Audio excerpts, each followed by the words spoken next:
E aí, pessoal, tudo bem? Vamos à nossa segunda aula de embriologia animal. Agora na apostila 7, é o módulo 7, com a teoria na página 252, os exercícios de aplicação na página 421. Legal?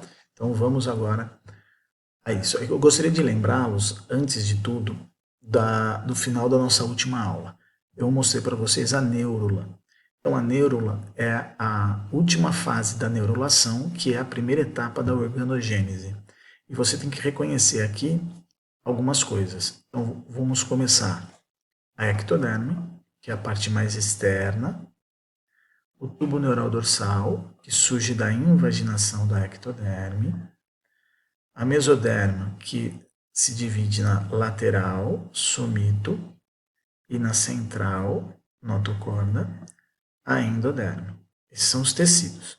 Aí você tem a cavidade celomática totalmente revestida aqui ó, pela mesoderme e o arquêntero. Então a gente vai ter que ver o que acontece com o que era ectoderme, o que acontece com o que era mesoderme e o que acontece com o que era endoderme ao longo da sequência do desenvolvimento embrionário. Então a gente vai ver o destino desses três folhetos ou tecidos embrionários. Legal? A gente vai focar no homem. Muito bem. Aqui está, ó, ectoderme. O que a ectoderme vai virar? A ectoderme vai virar nossa camada de revestimento. Então, a epiderme. Essa camada cheia de células mortas, por conta da queratinização, ela teve origem na ectoderme. E tudo aquilo que estiver associado diretamente à epiderme, que surgiu dela, também. Como nós, homens, somos mamíferos, a gente vai colocar pelo, unha e as glândulas sebáceas, sudoríparas. Legal? Se fosse as aves, a gente trocaria pelo aqui, ó, e colocaria pena. Não teria essas glândulas que eu citei. E assim por diante. Mas como o foco é o homem, pelos, unhas e glândulas. Lembre-se que a ectoderme invaginou para dar origem ao tubo neural dorsal. E o tubo neural dorsal vai dar origem ao cérebro, vai dar origem à medula espinhal. Então, o nosso sistema nervoso teve origem ectodérmica. Legal? Vamos agora para a mesoderme. Lembre-se que a mesoderme se dividiu em dois conjuntos, a lateral somito e a central notocorda. Legal? A gente só vai ver o que acontece com o somito. Por quê? A notocorda desaparece. Então, não existe nenhum órgão hoje que você tenha derivado da notocorda. A notocorda desaparece. Todos os órgãos mesodérmicos, ou seja, de origem mesodérmica, vêm dos somitos. Quais seriam eles? Derme, a camada mais abaixo da epiderme. Os músculos, todos eles, e o esqueleto. Então aqui, ó, como eu falo todos eles, é porque os músculos podem ser liso, esquelético e cardíaco. Então pouco importa qual deles, origem mesodérmica. Esqueleto, lembre-se, são os ossos e cartilagens. Então, todos os ossos e todas as cartilagens também teve origem mesodérmica. Todo o seu sistema cardiovascular, coração, artérias, veias, o próprio sangue que está lá dentro. Legal? Lembre-se que o sangue tem suas células sendo produzidas dentro dos ossos. Se os ossos são mesodérmicos, as células que saem do interior dos ossos também têm origem mesodérmica. Legal? Sistema genital. Então, toda a parte genital, seja masculina ou feminina, ela tem a sua grande maioria de tecidos mesodérmicos. E os rins. Legal? Então, todos esses. Para finalizar, você tem que lembrar que a endoderme reveste o arquêntero. Então, a parte interna do seu tubo digestório, ele é endodérmico. Por que a parte interna? Porque externamente o tubo digestório tem uma musculatura lisa. E como eu acabei de dizer, o músculo liso teve origem mesodérmica. Legal? As glândulas salivares, o fígado e o pâncreas, são o que a gente chama de glândulas anexas do tubo digestório, elas também têm origem endodérmica. E o seu sistema respiratório. Então, os alvéolozinhos, a parte interna dos brônquios, a parte interna dos brônquios, e assim por diante, teve origem endodérmica. Porque só a parte interna, lembrando, os brônquios e a traqueia, por exemplo, têm anéis de cartilagem. Cartilagem teve origem mesodérmica. Legal? Vamos lá. A classificação embriológica dos animais. Então, a partir do que acontece com o embrião, eu posso classificar os animais. Eu agrupo os animais que passaram pelos mesmos processos, que têm as mesmas estruturas e assim por diante. Então, veja, um dos critérios usados é a presença de cavidade digestória. Então, veja, existe um conjunto de animais que não tem cavidade digestória. São os parazoários. Não tem cavidade digestória. Quem são eles? As esponjas, os poríferos. Só eles não têm cavidade digestória. Se tem cavidade digestória, nós vamos chamar de enterozoários. Enterozoários têm cavidade digestória. Legal? Aí todos os demais grupos de animais que nós estudamos no ensino médio. Então, quinidários, água-viva, plateumintos, planária, nematódios, lombriga, anelídeos, minhoca, moluscos. Molusco tem um monte, né? Lula, polvo, né? O caramujo, artrópodes, insetos, aranhas e crustáceos, equinodermos, estrela do mar e os cordados. Todos eles têm cavidade digestória. Depois a gente pode dividir os animais com cavidade digestória em dois grupos. Aqueles que têm e que não têm ânus. Se não tem ânus, a gente fala que é enterozoário incompleto. Se tem o ânus, é enterozoário completo. Legal? Agora a gente vai quanto ao número de folhetos embrionários. A gente divide os animais em dois conjuntos quando nós contamos o número de tecidos embrionários, de folhetos embrionários. Ou tem 2 ou tem 3 folhetos embrionários. Tem 2 folhetos ou tem 3 folhetos embrionários. Se tem 2 folhetos, nós chamamos de diblásticos. Se tem 3 folhetos, triblásticos. Di, 2, tri, 3. Legal? Quem são os animais diblásticos? Os quinidários. Certo? Que só tem ectoderme e endoderme. Quem são os animais triblásticos? O restante. Tem ectoderme, mesoderme e endoderme. Então veja, ó. Quem só tem ectoderme e endoderme? Quinidários. Os demais, todos eles triblásticos. Aí as esponjas. Nessa classificação, a gente está considerando que tem que ter tecido verdadeiro. Como as esponjas não têm tecidos verdadeiros, elas não foram aqui classificadas. Legal? Terceiro critério de classificação é quanto à presença de cavidade corporal. Legal? Então aqui a gente só vai analisar animais triblásticos. E por que disso? Porque a cavidade corporal que é usado como referência é o celoma. E a definição de celoma exige a mesoderma.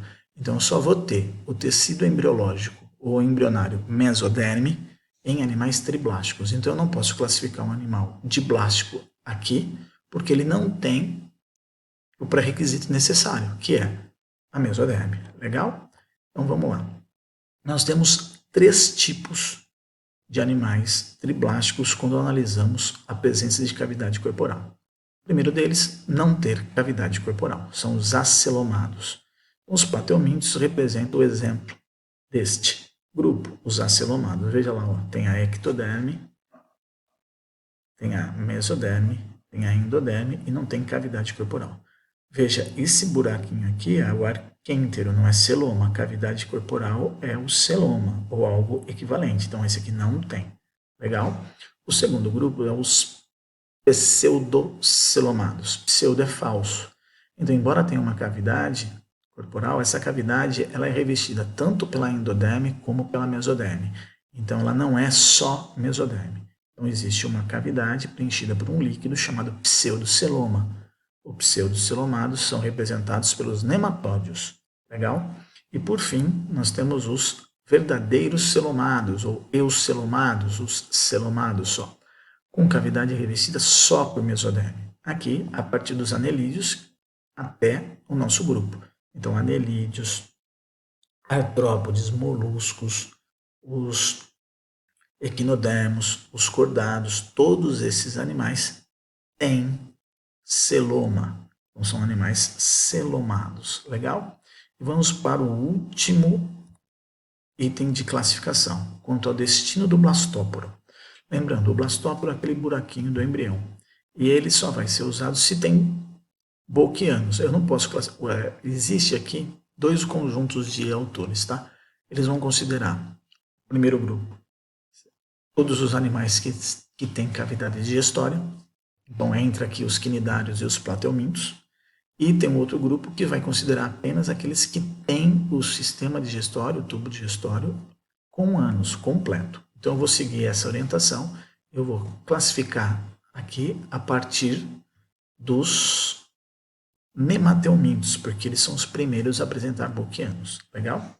Então, veja. Os arquênteros, a gastro, lembre-se, tem o arquêntero e o blastóporo. Se o blastóporo virar boca, é uma coisa, se virar ânus, é outra. Então, se virou boca, protostômio. Se virou ânus, deuterostômio. Entendendo a palavra. Proto é primeiro, estômio é boca. Então, o primeiro orifício que surge é a boca.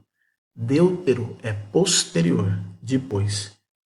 Então, estômio é boca. Então, a boca veio depois. Legal? Só existe 2 grupos de deuterostômios. Então, a grande maioria dos animais são protostômios, nematóides, anelídeos, moluscos e artrópodes. Os deuterostômios são restritos a equinodermos e cordados. O fato de ambos serem deuterostômios, equinodermos e cordados, é, para nós biólogos, um sinal evolutivo de parentesco. Então, a deuterostomia é uma característica embriológica que indica proximidade evolutiva entre equinodermos e cordados e nos distancia dos demais. Legal? Equinodermos e cordados é um ramo dos animais que se isolou dos demais por conta de uma origem diferente para a boca. Legal? E assim a gente termina a classificação embriológica dos animais. Exercícios. Vamos lá.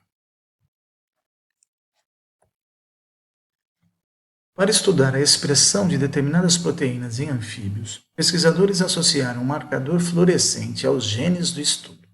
Marcadores verdes foram associados a um gene e marcadores vermelhos a outro.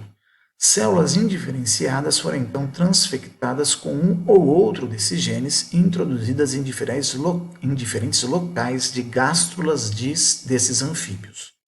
Os pesquisadores observaram a fluorescência mais tarde nos geninos. Os músculos do animal fluoresceram em verde e a epiderme em vermelho.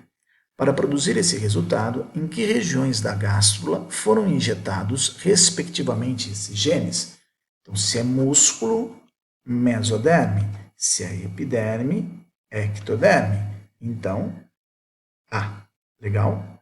Vamos ao próximo. A figura mostra a formação de uma estrutura embrionária X, presente nos cordados, que fica localizada acima da notocorda. Vamos olhar o esquema. Então, está o corte. Olha aqui a estrutura surgindo, X. Então, ela surgiu da invaginação da parte de cima aqui, ó. Ele chamou epiderme, então é a invaginação da ectoderme. Então, a estrutura embrionária X se diferenciará durante seu desenvolvimento em órgãos do sistema. Então, o que é X? Tubo neural dorsal, fica acima da notocorda. Então, vai virar sistema nervoso. Resposta aí. Exercício 3. O esquema representa um corte transversal de um embrião de cordado num estágio específico de seu desenvolvimento embrionário.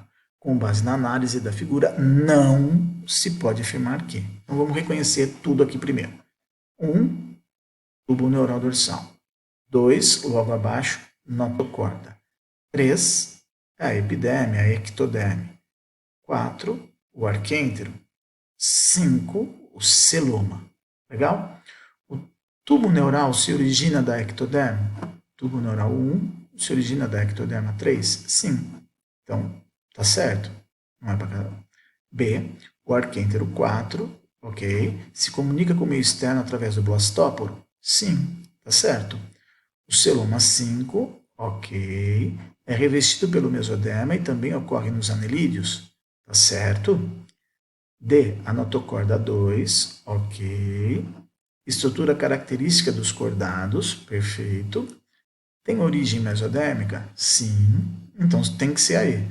O arquêntero 4, ok. É revestido pela endoderma, ok. Folheto exclusivo dos animais triblásticos? Não. Qual que é o tecido embrionário exclusivo dos triblásticos? Mesoderme, ok? Mesoderme. Então terminamos assim nossos exercícios. E aqui está a tarefa para vocês curtirem aí. Legal? Então, até mais e em breve estaremos juntos.